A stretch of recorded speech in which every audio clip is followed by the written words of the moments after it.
Ang pag-uros po natin sa noon ng bata ay tanda ng ating masayang pagtanggap sa Kanya sa loob ng ating banal na simbahan.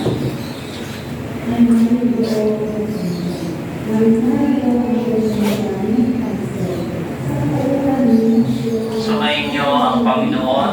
Rafael, Sinigiga po ninyo. Sa ngalan ng Ama,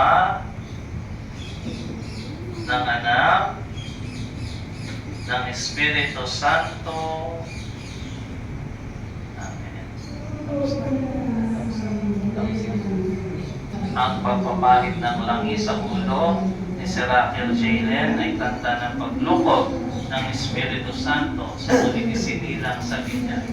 Ngayon isusuot ang damit pambinyag. Ang damit pambinyag ay tanda ng muling pagsilang kay Kristo na dakilang karangalan ng anak ng Diyos. Naway manatiling wagas at walang pahinungis ang kanyang karangalan hanggang matamo niya ang buhay. Pwede mo ipasa sa ng kanina. Na naliwanag ni Kristo na tinanggap ni Sir Rafael Jalen.